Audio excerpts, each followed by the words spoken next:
बात आज की चैनल के कार्यक्रम मुद्दा आज का मैं सुरेंद्र चतुर्वेदी आपका स्वागत करता हूं। इस कार्यक्रम में हम शहर के उन मुद्दों पर बात करते हैं जो जनता के को जागरूक करने के लिए बहुत ज़रूरी होता है और जो जनता की सुझावों को, जनता की राय को बिल्ड करता है, संतुलित करता है। तो ऐसा जो आज का मुद्दा है वो मेरा है कि अजमेर ज़िले में अघोषित आरक्षण, अजमेर ज़िले में कहाँ कैसे कैसे, विशेष संदर्भ जो है अजमेर उत्तर, और विशेष संदर्भ है अजमेर उत्तर के अंदर वासुदेव देवनानी जी से के 20 साल से कंटिन्यूस चले आ रहे अघोषित आरक्षण पर आज इस कार्यक्रम में बात करने के लिए जो मेरे पास मौजूद हैं, जो मेरे मित्र, अंतर्राष्ट्रीय वैश्य सम्मेलन अजमेर इकाई के आप अध्यक्ष हैं, आपका रमेश थापड़िया जी, आपका बहुत बहुत स्वागत है कि आप आए और आपने इस बहुत खास मुद्दे के ऊपर अपने विचार प्रकट करने की सहमति प्रदान की। मेरे दाईं तरफ जो बैठे हुए हैं वो हैं उमेश गर्ग, जो जिला मंत्री हैं, जिला महामंत्री हैं, और मैं सबसे पहले उन्हीं से बात शुरू करूंगा। पहले तो आप अपना परिचय संक्षिप्त में देने का कष्ट करें कि आपका परिचय क्या है। मैं उमेश गर्ग और मैं वैश्य समाज में अजमेर जिला वैश्य महासम्मेलन, अंतर्राष्ट्रीय वैश्य महासम्मेलन का जिला महामंत्री जी। इससे पहले आपका कोई मतलब वैश्य समाज में आपका कोई योगदान रहा हो? आपने वैश्य समाज में मैं काफ़ी सालों से 8-10 सालों से लगातार वैश्य समाज में मैं सक्रिय रहा। मैं राजनीति में भी थोड़ा सक्रिय रहा, संघ परिवार में भी थोड़ा वो सक्रिय रहा, लेकिन वैश्य समाज में मैंने अपनी महत्वपूर्ण भूमिका निभाई है। धर्म और अध्यात्म के क्षेत्र में मैं काम करने में विशेष रुचि रखता हूँ और करता आ रहा हूँ। बहुत अच्छा बात है। थापड़िया जी, आपसे भी मैं जानना चाहूँगा कि आप अपने विषय में क्या बताना चाहेंगे दर्शकों को। मैं रमेश थापड़िया, अंतर्राष्ट्रीय वैश्य महासम्मेलन अजमेर ज़िले का अध्यक्ष हूँ और इसके साथ ही माहेश्वरी मंडल अजमेर, जो कि अजमेर की एक प्रमुख इकाई है, उसका अध्यक्ष हूँ। और मैं अभी तक समाज के साथ काम करता आ रहा हूँ। वैश्य समाज में लगातार 6 साल मेरे को हो गए। मैं अध्यक्ष हूँ 6 साल से, और जिस तरह से वैश्य समाज को संगठित हमने अजमेर में किया है, मैं समझता हूँ कि पूरे राजस्थान में अजमेर अपने सर्वोच्च उस पर है। जी थापड़िया जी, एक बात मैं जानना चाहूँगा कि वैश्य समाज के अंदर कितने वो हैं, जैसे दड़े अग्रवाल हैं, खंडेलवाल हैं, और दूसरे कितने लोग हैं? अजमेर में अधिकतर वैसे तो 150 ऐसी वो हैं जो इसमें सम्मिलित होती है, लेकिन अजमेर में और अपने राजस्थान में जो बहुतायत है उनमें अग्रवाल, माहेश्वरी, जैन, ओसवाल, महावर और खंडेलवाल, विजयवर्गीय, इसके अलावा अपने माथुर वैश्य, ये समुदाय यहाँ पर अजमेर में है जिनको हमने संगठित किया है। जी, वो आपके साथ हैं और आपकी एक बिल्कुल हमारे साथ है, और हमारे सारे कार्यक्रमों में उनके वो रहती है, भागीदारी रहती है और पूर्ण रूप से रहती है। जी जी जी। मुकेश जी, मैं आपसे जानना चाहूँगा, उमेश जी, मैं आपसे ये जानना चाहूँगा कि ये जो आपका सारा समाज है, सारा जो इकट्ठा हुआ है, इसके अंदर पिछले दिनों मैंने लिखा भी है उसको कि और लोग भी जुड़े, जैसे जैन समाज भी जुड़ गया, उसके अंदर और लोग भी जुड़े, तो उसमें कैसे आपने ये जुड़ा, कैसे इसको जोड़ कैसे मान रहे हैं? अंतर्राष्ट्रीय वैश्य समाज है, जैन समाज हो, चाहे ओसवाल समाज हो, खंडेलवाल हो, अग्रवाल हो, विजयवर्गीय हो, ये वैश्य समाज का अभिन्न अंग है। इन सबको मिला के ही हमारा वैश्य समाज बना है। तो ये हमसे अलग ना पहले थे, ना हैं और ना आगे कभी रहेंगे। हम सब लोग साथ में ही थे और साथ में ही रहेंगे। अजमेर में 8 तरह के समाज प्रमुख रूप से वैश्य समाज के अंदर अभी प्रभावी हैं। जी बताइए। जिसमें से हमारे जैन समाज है, जैन समाज में भी 2 श्वेतांबर और दिगंबर आते हैं, वे हमारा अभिन्न अंग है। उनके लिए कहते हैं ओबीसी, लेकिन अपनी पूजा पद्धति के कारण ओबीसी हो सकते हैं, लेकिन वैश्य समाज का अभिन्न अंग थे और रहेंगे और हैं। इसी तरह अग्रवाल समाज है, खंडेलवाल समाज है, विजयवर्गीय है, माथुर है, गुप्ता है, माथुर वैश्य है, गुप्ता हैं, माहेश्वरी हैं। ये सब हमारे यहाँ अजमेर के अंदर बहुत अच्छे तादाद में है और सब हम साथ मिलकर कार्यक्रम आयोजित करते रहते हैं। थापड़िया जी, ये बताइएगा आपके जो मतदाता हैं वो लगभग कितने हैं? मैं आज की स्थिति में बताऊं कि अगर वैश्य समाज के मतदाताओं की गणना की जाए तो अजमेर दक्षिण में जी कम से कम भी 45,000 मतदाता ऐसे हैं जो वैश्य समाज से जुड़े हुए हैं, और वैश्य समाज उन सबको संगठित करने की प्रयास कर रहा है अभी भी। और हमारी दावेदारी में हम रखना चाह रहे हैं कि वैश्य समाज से कोई ना कोई कैंडिडेट, कोई पार्टी हमको टिकट दे और हम उसके साथ चुनाव लड़ सकें। जी, तो चुनाव की दावेदारी एक अलग बात है, लेकिन आप कैसे इसको प्रूव कर सकते हैं कि आपके 45,000 वो हैं? क्योंकि दूसरे वर्ग भी अपना अपना दावा करते हैं कि हमारे 25 हैं, हमारे 30 हैं, हमारे 35 हैं, तो आप कैसे कहेंगे? देखिए साहब, हमारा एक प्रमाणिक आंकड़ा है।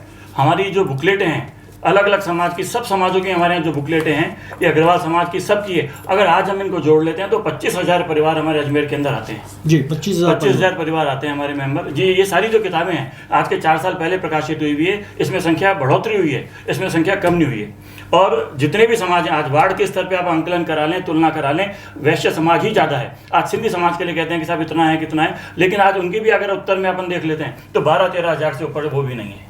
लेकिन आज वैश्य समाज उत्तर में भी 40-45 हज़ार हमारे यहाँ है, और दक्षिण में हमारे इतना है। पूरे राजस्थान के अंदर, हमारे अजमेर जिले के अंदर 2 लाख हमारे वैश्य परिवार, वैश्य मतदाता इस अजमेर जिले में निवास करते हैं। आपकी जो प्रॉब्लम आ रही है कि आप कह रहे हैं कि ये अघोषित आरक्षण की जो बात चलती है, जिसमें आप ये कहते हैं कि सिंधी समाज का अघोषित आरक्षण चल रहा है। अगर सामान्य वर्ग के लोग अगर इलेक्शन लड़ना चाहें तो कोई टिकट अजमेर भाजपा में तो देता नहीं है, कांग्रेस में तो फिर भी देने का प्रचलन और मेथड टूटा है। वरना पहले तो ये चला आ रहा था कि कांग्रेस में भी सिंधी थे और भाजपा में भी सिंधी थे। इस बार पहली बार ऐसा हो रहा है कि अपन सारे के सारे लोग आप आरक्षित आंदोलन के लिए के खिलाफ हैं। अघोषित आरक्षण, चाहे ब्यावर का हो, चाहे पुष्कर का हो, चाहे मसूदा का हो, चाहे नसीराबाद का हो, सारे आरक्षण के खिलाफ हैं। आपके ये विचार कैसे आया था? जी आप बताएं कि आपका ये किस तरीके से आप पिछले 20 सालों से हम देख रहे हैं कि एक ही व्यक्ति आगे बढ़ता जा रहा है और दूसरे को मौका नहीं मिल रहा। निश्चय ही मतलब सब जगह प्रतिभाएं हैं और उनको मौका मिलना चाहिए। हम इसी बात को लेकर के इकट्ठे हुए हैं और अभी भी हम यही प्रयास करते हैं कि हमारे समाज से या दूसरे किसी समाज से भी आए, लेकिन अघोषित ये आरक्षण है वो खत्म होना चाहिए। ये अच्छी बात है। देखिए उमेश जी, मैं आपको ये कहना चाह रहा हूँ कि बहुत सारे लोग बाग इस बात की कोशिश में हैं कि ये अघोषित आरक्षण जो है वो बंद हो। आपका क्या आप सिंधी समाज, पर्टिकुलर सिंधी समाज के खिलाफ बोलना चाह रहे हैं, या आपका ये है कि चेहरा बदलना चाहिए, या जाति बदलना चाहिए, या आरक्षण बदलना चाहिए? आपका क्या उसके पीछे वो है? मैं इसके पीछे कहना चाहता हूँ कि अघोषित आरक्षण बंद होना चाहिए। ये सामान्य सीट सामान्य के लिए रहनी चाहिए, जिसमें हम वैश्य समाज का हम अपना दावा पेश करते हैं कि साहब हम बहुत संख्या में हैं और हमें कभी अवसर, और ये वैश्य सीट रही भी है। अजमेर की पुराना इतिहास देख लेंगे, चिरंजीव लाल जी गर्ग यहाँ तो वैश्य ही एमएलए रहा करते थे जी। ये अब इन्होंने अघोषित एक बना दिया है, चूंकि वैश्य समाज सीधा है, संपन्न परिवार है और किसी मतभेद में किसी में नहीं बढ़ता। इस चक्कर के अंदर आज एक समाज लगातार बढ़ता जा रहा है। मैं तो समाज से भी अपील करूंगा कि जिस तरह से वैश्य समाज ने आपका सदैव साथ दिया है, 20 सालों तक हम आपके साथ खड़े रहे, तो आप जीते हैं जी। तो इस बार आपका भी दायित्व बनता है कि स्वतः ही आगे होकर आप घोषणा करें कि नहीं हम वैश्य समाज का या हम किसी अन्य समाज का, और ये मिथक टूटनी चाहिए कि ये प्रतिबंध होना चाहिए कि साहब एक ही समाज, क्या यहाँ अजमेर के अंदर क्या राजपूत समाज नहीं है, ब्राह्मण समाज नहीं है, वैश्य समाज नहीं है? सबको बराबर का अधिकार है और सबको बराबर प्रतिनिधित्व भी मिलना चाहिए जी। आपकी बात बिल्कुल सही है, लेकिन यहाँ तो स्थिति है, उमेश जी और तापड़े जी, मैं दोनों को कहना चाहूँगा आपसे, यहाँ तो स्थिति है कि यहाँ तो अघोषित आरक्षण में भी आरक्षण है। यहाँ पर तो यह है कि देवनानी जी अगर खड़े होंगे तो सिर्फ देवनानी जी ही खड़े होंगे, वहाँ भी आरक्षित है उनकी सीट। अगर टिकट मिलेगी तो 20 साल से उनको मिल रही है, इस बार भी 76 साल के हो जाने के बावजूद भी वो ही टिकट मांग रहे हैं, है ना। उनको सिंधी समाज में भी वो आरक्षित होना चाहते हैं कि जो सीट हो वो जब तक मैं जीऊँ, जब तक मेरी हो और मैं ही इलेक्शन लड़ूँ, मैं ही जीतूँ और बाकी सारे समाज मेरे पीछे लग जाएं और मुझे वोट दें। तो ऐसा ये वातावरण बना हुआ है। इस वातावरण के खिलाफ आप क्या कहना चाहेंगे? ऐसा नहीं है, मैं ये आपका कहना सही है कि वो टिकट मांग रहे हैं, लेकिन मैं ये मेरा जैसा जब असेसमेंट है उस हिसाब से लगता है कि सिंधी समाज में भी उनका विरोध है। हाँ, ऐसा नहीं है, सिंधी समाज में भी उनका विरोध है और सिंधी भी ये चाहते हैं कि उनका आरक्षण हटना चाहिए जी। यह नहीं कि उनको लगातार टिकट मिलता जाए, उसकी जगह दूसरा आदमी भी आ सकता है। बिल्कुल बिल्कुल बिल्कुल, इच्छाएं उनकी भी है। तो ये तो हटना ही चाहिए, अघोषित आरक्षण तो खत्म होना ही चाहिए। हाँ, तो मतलब आपका यह है कहने का मतलब कि जातिगत आधार पर जो हो रहा है वो नहीं हो, सारी हो। और इसके अंदर पहले भी एक मुद्दा उठा था, पहले नगर निगम का मुद्दा उठा था। नगर निगम के अंदर जब सुभाष खंडेलवाल इलेक्शन लड़ रहे थे उस समय भी यही आया था कि ये आरक्षित सीट थी, आरक्षित नहीं थी सीट, लेकिन यहाँ भी अघोषित आरक्षण किया गया और ओबीसी के धर्मेंद्र गहलोत को लाया गया। आप क्या कहना चाहेंगे इस पर? उसकी पीड़ा आज भी हमारे समाज में है। वैश्य समाज ने इस पूरे सामान्य वर्ग के अंदर इसकी पीड़ा है कि हमारे सामान्य वर्ग के लिए सीटें जो होती कम है, अगर सामान्य की सीट है उस पर सामान्य ही हमारे को रहना चाहिए। उसके ऊपर किसी का प्रभाव से या किसी तरह से किसी और को बिठा देना, ये हमारे सामान्य लोगों के साथ कुठाराघात है। जी बिल्कुल ठीक है। अब आप ये क्या कहना चाहेंगे, दक्षिण में जैसे आरक्षण है, वहाँ आरक्षित सीट है, वहाँ तो आप वैश्य समाज जा नहीं सकता, कोई और दूसरा वर्ग जा नहीं सकता, वहाँ तो उनके लिए रिजर्व है, होता है SC ST के लिए। अब ये एक सर्वमान्य सत्य है कि ये सब जातियों के लिए ये एक अजमेर उत्तर बसता है, तो अजमेर उत्तर को भी इन्होंने आरक्षित कर दिया है। तो आप ये, जबकि आप उधर दक्षिण के अंदर जो मतदाता हैं आपके, वो भी वहाँ वोट देते होंगे और उन्हीं को देते होंगे जो आरक्षित सीट के ऊपर, चाहे अनीता बघेल को दें, चाहे हेमंत भाटी को दें, या जिसको भी मिलता है, जिसको भी टिकट मिलता है, आप लोग खुलकर उनको वो देते हैं और ये मानते हैं कि भाई आरक्षित सीट है, हम इसमें कहीं कुछ नहीं कर सकते। लेकिन जहाँ कुछ कर सकते हैं वहाँ न कुछ कर पाने का जो आपका दर्द है वो बिल्कुल वाजिब बनता है। और इस बार आप क्या करने वाले हैं उमेश जी, आप बताइए कि आप इस बार क्या करने वाले हैं? अगर इस बार नहीं मिला, टिकट नहीं दिया, जैसे आपके किसी भी व्यक्ति को टिकट नहीं मिला, चाहे सामान्य वर्ग का, मैं तो कह रहा हूँ वैश्य समाज को मिलना चाहिए क्योंकि 45,000 है, मैं तो कहता हूँ कि उसको भी मिलना चाहिए। लेकिन अगर उनको नहीं मिले, किसी ऐसे व्यक्ति को मिल जाए जो कि आपको वो जो, हालांकि वो कहना नहीं चाहिए और मैं कहूँगा भी नहीं, कहना बुरा हो जाएगा, लेकिन जो आपकी 3 कास्ट जो हैं, राजपूत हैं, आप ब्राह्मण हैं, आप जो वैश्य हैं, ये सारे के सारे जो मिलकर एक वो बना रहे हैं, तो आप क्या कहना चाहेंगे इसके लिए, आप क्या करेंगे? देखिए, आपका प्रश्न बिल्कुल सही है और हमारे भगवान अग्रसेन जी ने सबका साथ सबका विकास का जो एक सिद्धांत दिया, महावीर स्वामी ने जियो और जीनो का सिद्धांत दिया, प्रत्येक आदमी की चिंता हमारे इस वैश्य समाज ने करी है जी। आज मोदी जी कहते हैं सबका साथ सबका विकास, लेकिन ये सिद्धांत भगवान अग्रसेन जी ने कई वर्षों पहले दे दिया, जो भी आता था उसका साथ देते थे। लेकिन हमारे इन सिद्धांत को हमारी कमजोरी ना समझें जी।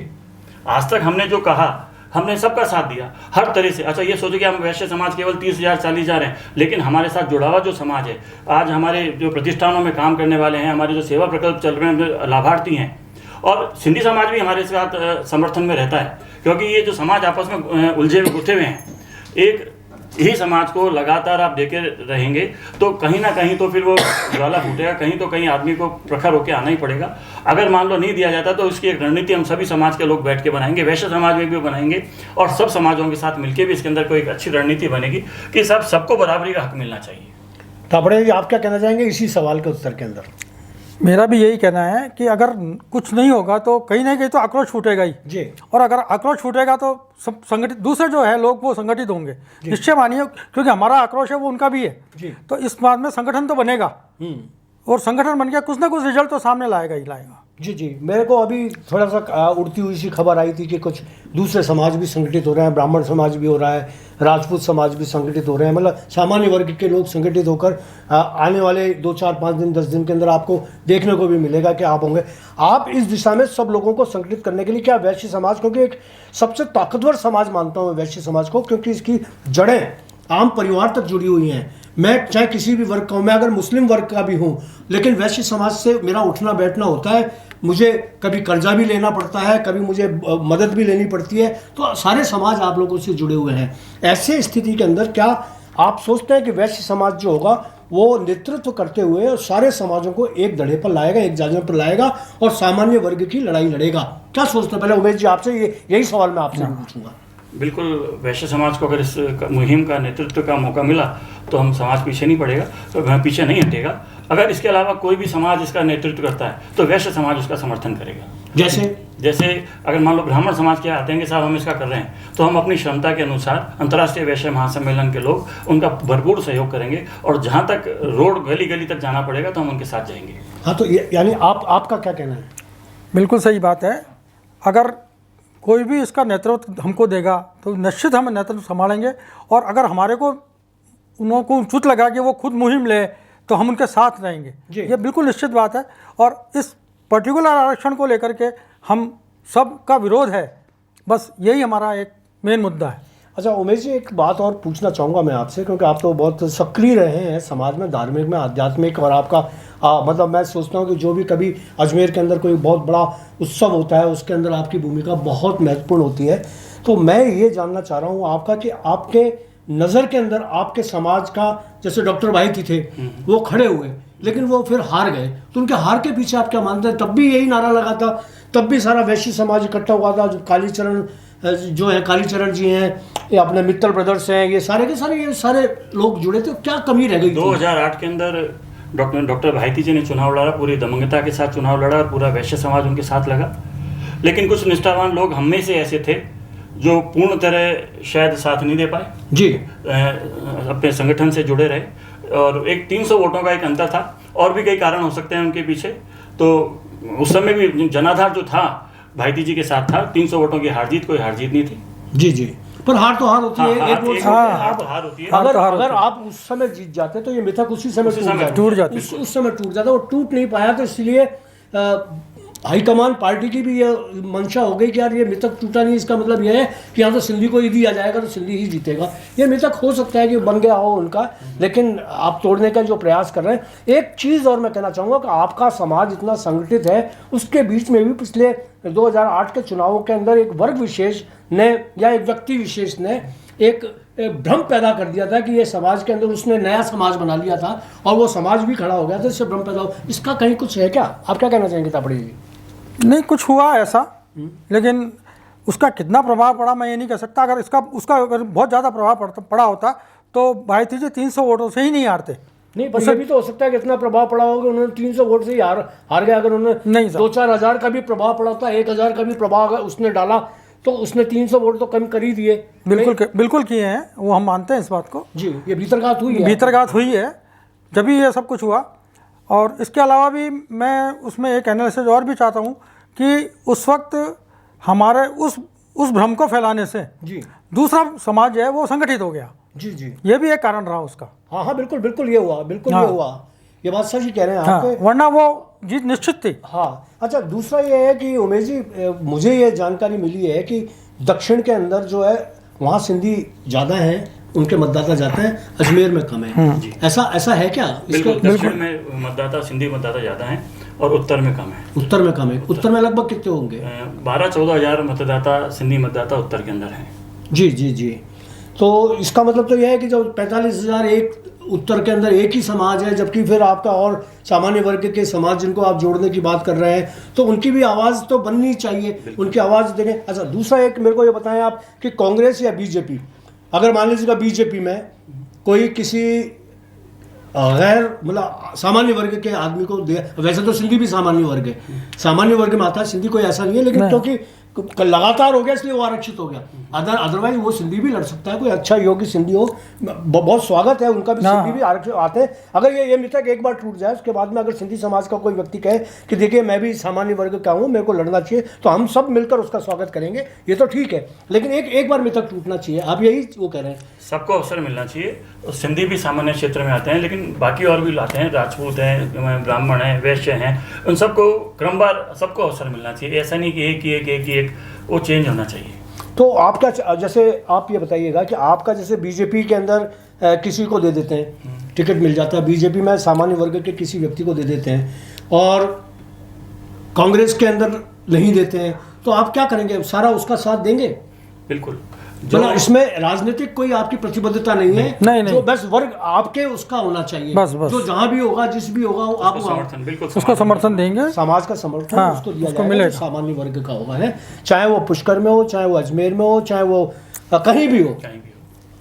अघोषित आरक्षण जहां भी होगा वहां आप अपने वर्ग विशेष सामान्य वर्ग को समर्थन देंगे। यही फैसला है, बहुत बड़ा फैसला है। ये फैसला आपका बहुत लंबा असर डालेगा। तापड़ी जी, मैंने सुना है कि आपका कहीं जयपुर के अंदर भी कोई महापंचायत होने वाली है जो पूरे राजस्थान को तय करेगी। 17 तारीख को कम से कम भी 50 लाख आदमी वहाँ इकट्ठे होने वाले हैं, जैसा उनका बायोडाटा है। 50 लाख? हाँ, 50,000 होंगे? नहीं, 50 लाख आदमी की बात वो कर रहे हैं, लेकिन मेरे को नहीं लगता, लेकिन 10 से 11 लाख आदमी तो वहाँ इकट्ठे होंगे ही होंगे, ये निश्चित बात। जयपुर में 17 तारीख को महापंचायत में 10 से 11 लाख आदमी इकट्ठे होंगे ही होंगे, और वो एक प्रदर्शन करेंगे, क्योंकि अभी मैराथन रखी थी उसमें 1 लाख आदमी थे।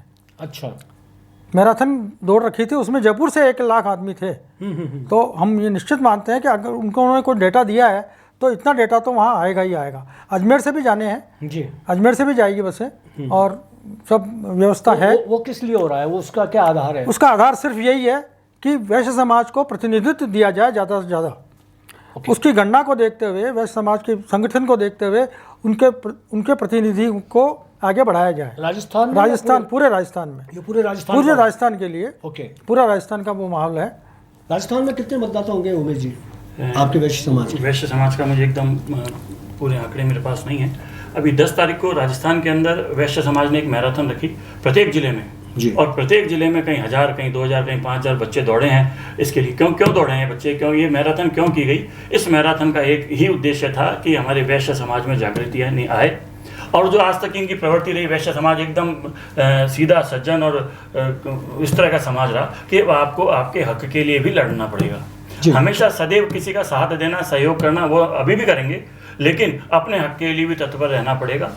और यही कारण है कि सभी राजनीतिक दल हमारे वैश्य समाज की उपेक्षा करने लग गए। आज कोई भी कष्ट आता है, कोई रेट पड़ती है, कोई की होती है तो वैश्य समाज के ऊपर, कोई बड़ा प्रभार आता है तो वैश्य समाज पर, और जहाँ कोई लाभ देने का मौका आता है तो वैश्य समाज को पीछे कर देते हैं। आज आप दोनों संगठन में देख लें, जी बिल्कुल, बीजेपी और कांग्रेस में आप दोनों में देखें हमारा वजूद क्या है। वैश्य समाज का कांग्रेस और बीजेपी में दोनों में कोई खास वजूद नहीं है, जबकि दूसरी पार्टी के अंदर एक पद के लिए 4 जनों को, एक ही आदमी को 4 पद दे रखे हैं, और वैश्य समाज जो उनका साथ खड़ा रहता है।